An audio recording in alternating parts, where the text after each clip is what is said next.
तो गाइस स्वागत है आप लोगों का मेरे यूट्यूब चैनल एजुकेशन हब पर। इसमें हम बात करेंगे आज जैन धर्म के बारे में। हमने पिछली वीडियो में 600 ईसा पूर्व के धार्मिक आंदोलन में मुख्यतः बौद्ध धर्म के बारे में बात करी थी। आज हम प्राचीन भारत के इतिहास में मुख्यतः जैन धर्म के बारे में बात करेंगे। तो गाइस हमने प्राचीन भारत के इतिहास को मुख्यतः 3 पार्ट में डिवाइड किया था, जिसमें पहला था प्राज्ञ ऐतिहासिक काल, प्री हिस्टोरिक पीरियड, जिसे हम पाषाण युग के नाम से भी जानते हैं। इसे हमने मुख्यतः 3 पार्ट में डिवाइड किया था, जिसमें पहला था पूरा पाषाण काल, दूसरा था मध्य पाषाण काल और तीसरा था नव पाषाण काल। इसी तरह हमने आद्य ऐतिहासिक काल, प्रोटो हिस्टोरिक पीरियड में इंडस वैली सिविलाइजेशन, सिंधु घाटी की सभ्यता और वैदिक काल के बारे में बात करी थी। गाइस हमने ऐतिहासिक काल में 600 ईसा पूर्व के 16 महाजनपदों के बारे में बात करी थी। तो गाइस यह वीडियो मुख्यतः जैन धर्म के ऊपर बेस्ड है। चलिए आगे चलते हैं। तो गाइस ये पूरा सिलेबस है जिसे हमने प्राचीन भारत के इतिहास में डिस्कस करना है।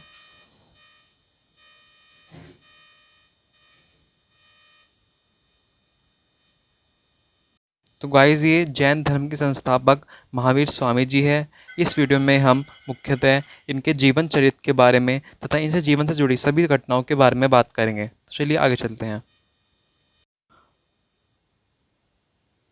तो गाइस जैन धर्म की मान्यताओं के अनुसार जैन धर्म में मुख्यतः 24 तीर्थंकर थे, जिसमें कि पहले तीर्थंकर ऋषभदेव थे, परंतु इस बात की कोई भी ऐतिहासिक सिद्धि अभी तक नहीं हो पाई है। और जैन धर्म की ऐतिहासिक मान्यताओं के अनुसार ही जैन धर्म के प्रथम तीर्थंकर के 2 पुत्र थे, जिसमें पहले थे भरत और दूसरे थे गोमतेश्वर। तो गाइस जैसे कि आप सब जानते हैं कि हमारे देश का एक दूसरा नाम भारतवर्ष भी है। तो गाइस इस भारत हमारे देश का नाम भारतवर्ष कैसे पड़ा, तो इसमें मुख्यतः 2 मत प्रचलित है, जिसमें पहला मत है हिंदू धर्म का मत, जिसमें यह कहा गया है कि जो हमारा महाभारत काल था उसमें महाराजा दुष्यंत तथा उनकी पत्नी शाकुंतला के पुत्र भरत के नाम पर ही हमारे देश का नाम भारतवर्ष पड़ा। ये ऐसी मान्यता हमारे हिंदू धर्म में है। तथा जैन धर्म में यह मान्यता है कि ऋषभदेव के पहले पुत्र भरत के नाम पर ही हमारे देश का नाम भारतवर्ष पड़ा। तो गाइस ऋषभदेव के दूसरे पुत्र थे गोमतेश्वर, जिन्हें बाहुबली के नाम से भी जाना जाता है, और ऐसा कहा गया है कि इनमें 200 हाथियों का बल था। तो गाइस जो अभी रिसेंटली मूवी बनी थी बाहुबली, तो उसमें जो करेक्टर लिया गया है बाहुबली, वो गोमतेश्वर से ही इंस्पायर होके लिया गया है। और जो गाइस पर ये जो करेक्टर है वो एक काल्पनिक करेक्टर है, कोई सच्चा करेक्टर नहीं है।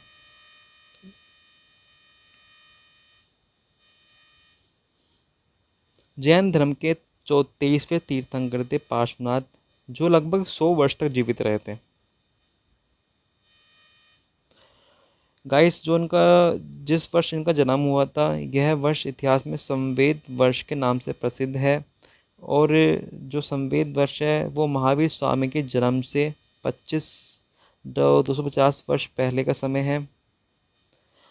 तो गाइस पार्श्वनाथ ने मुख्यतः मोक्ष प्राप्ति के लिए 4 महाव्रत दिए थे, जिसमें पहला था सत्य ट्रुथ, दूसरा था अहिंसा नॉन वायलेंस, तीसरा था अस्तेय नॉन स्टीलिंग और चौथा था अपरिग्रह नॉन पोजिशन। जैन धर्म का वास्तविक संस्थापक महावीर स्वामी जी को कहा जाता है। इनका जन्म वैशाली के कुंडग्राम नामक स्थान में 540 ईसा पूर्व में हुआ था। इनके बचपन का नाम वर्धमान और इनके पिता का नाम सिद्धार्थ था, जो कि मुख्यतः जातक कुल के थे। गाइस आपको इस जातक की जगह पे शातक भी मिल सकता है। इस एग्ज़ाम में केवल एक ही आएगा, कि जातक आएगा क्या शातक आएगा, तो उसके अकॉर्डिंग आप राइट लगा देना। इनकी माता का नाम त्रिशला था, जो मुख्यतः लिच्छवी वंश की थी, और इनकी जो पत्नी का नाम यशोदा था। इनकी पुत्री का नाम अनोजा था, और काफ़ी जैन ग्रंथों में इनकी पुत्री का नाम प्रियदर्शनी बताया गया है। 30 वर्ष की अवस्था में इन्होंने अपना गृह त्याग कर दिया और अपनी बड़े भाई से आज्ञा लेकर, जिनका नाम नंदीवर्धन था, गृह त्याग किया था इन्होंने। इनके शिष्य का नाम था मरखली घोषाल, जो लगभग 6 साल तक इनके साथ रहा और 6 साल पश्चात इन्हें छोड़कर इनके शिष्य ने आजीवन संप्रदाय की स्थापना करी, जो कि एक भाग्यवादी धर्म था। और इस धर्म में मुख्यतः भाग्य की प्रधानता थी, इसमें कर्म की कोई प्रधानता नहीं थी। भाग्य की प्रधानता का मतलब कि जो भगवान ने हमारे जीव भाग्य में लिख दिया हमारे साथ वही होगा। और इस धर्म को मानने वाले मुख्य थे अशोक के पिता बिंदुसार। 12 वर्ष की इन्होंने तपस्या करी थी और 12 वर्ष की तपस्या के पश्चात इन्हें महाज्ञान की प्राप्ति हुई। और इनकी जो महाज्ञान की प्राप्ति हुई उसमें उसे इतिहास में कैवल्य के नाम से जाना जाता है। यह घटना कैवल्य के नाम से जानी जाती है। इन्हें महाज्ञान की प्राप्ति मुख्यतः जुम्बिक ग्राम नामक स्थान पर हुई थी, जो ऋजुपालिका नदी के किनारे साल वृक्ष के नीचे इन्हें महाज्ञान की प्राप्ति हुई। तो महाज्ञान की प्राप्ति इतिहास में इनके लिए मुख्यतः कैवल्य वर्ड का यूज़ किया गया है। तो गाइस इस कैवल्य वर्ड से ही इनका नाम कैवलिन पड़ा। जैन मान्यताओं के अनुसार इन्होंने अपनी इंद्रियों पर विजय प्राप्त कर ली थी, इसलिए गाइस इनका दूसरा नाम जिन है। और तीसरा नाम निग्रंथ है। निग्रंथ का मतलब होता है बंधनों से मुक्त। इनके जो पहले शिष्य थे वो जमाली थे, जो इनके दामाद थे, प्रियदर्शनी के पति थे। और जो गाइस इनकी जो पहली महिला शिष्य थी वो चंदना थी। इन्होंने मुख्यतः पार्श्वनाथ के 4 महाव्रतों में एक महाव्रत ऐड किया था, जो कि मुख्यतः ब्रह्मचर्य था। तो गाइस इनके 2 मोस्ट फेमस फॉलोअर्स थे, जो जिनका नाम फ्यूचर में काफ़ी फेमस हो गया। इसमें पहले थे स्थूलभ्रद और दूसरे थे भ्रतबाहु। और जैन धर्म का जो उस समय का प्रमुख केंद्र था वो मथुरा था। महावीर स्वामी जी ने मगध में अपने धर्म का प्रचार प्रसार करने के लिए अपने 11 शिष्य को वहाँ भेजा। तो गाइस इस जैन धर्म में शिष्य को मुख्यतः गंधर कहा जाता है। और इन्होंने 11 शिष्य को मगध भेजा, जिसमें कि 10 गंधर की मृत्यु हो गई थी इनके रहते रहते, जीवित रहते रहते ही। जो एक बचा था वो था आर्य सुधर्मन, जिसे जैन संघ का अध्यक्ष बना दिया गया।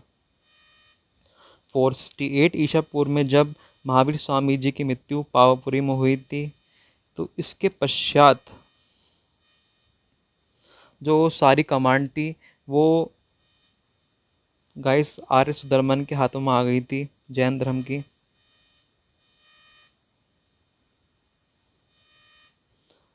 तो गाइस जो पावापुरी है मुख्यतः वो मल महाजनपद की एक राजधानी है। तो गाइस हमने 600 ईसा पूर्व के 16 महाजनपदों में मल महाजनपद के बारे में पढ़ा था। और इसके हमने जाना था उसमें कि इनकी मल महाजनपद की मुख्यतः 2 राजधानी थी, जिसमें पहली थी पावापुरी और दूसरी थी कुशीनगर। तो पावापुरी में जैन धर्म के संस्थापक महावीर स्वामी जी की मृत्यु हुई थी। और कुशीनगर में बुद्ध धर्म के संस्थापक महात्मा बुद्ध जी की मृत्यु हुई थी। तो इस प्रकार हम ये भी बोल सकते हैं कि मल महाजनपद में जैन धर्म के संस्थापक तथा बौद्ध धर्म के संस्थापक दोनों की मृत्यु हुई थी। तो गाइस ये क्वेश्चन एग्जाम के पॉइंट ऑफ व्यू से काफ़ी इंपॉर्टेंट माना जाएगा। तो गाइस अगर ये क्वेश्चन अगर यूपी पीसीएस में पूछा जाएगा तो ये इस तरह से पूछा जाएगा कि जो पावापुरी है उसका प्रेजेंट टाइम में जो नाम है वो क्या है। तो देवरियन नाम है पावापुरी का, जो कि यूपी में स्थित है। तो गाइस महावीर स्वामी जी की मृत्यु के कम से कम 168 साल तक कोई भी विवाद नहीं हुआ। और जो पहला विवाद हुआ था वो जैन धर्म में जब जैन धर्म का प्रचार प्रसार करने के लिए इनके दोनों शिष्य स्थूलभ्रद और भ्रतबाहु जब मगध चले जाते हैं, तो वहाँ 12 वर्ष का कठोर अकाल पड़ जाता है, जिसमें कई लोगों की मृत्यु हो जाती है। तो जो इसमें भ्रतबाहु है वो स्थूलभ्रद को सुझाव देते हैं कि हमें सभी लोगों को छोड़कर सभी लोगों के साथ मगध छोड़कर चले जाना चाहिए।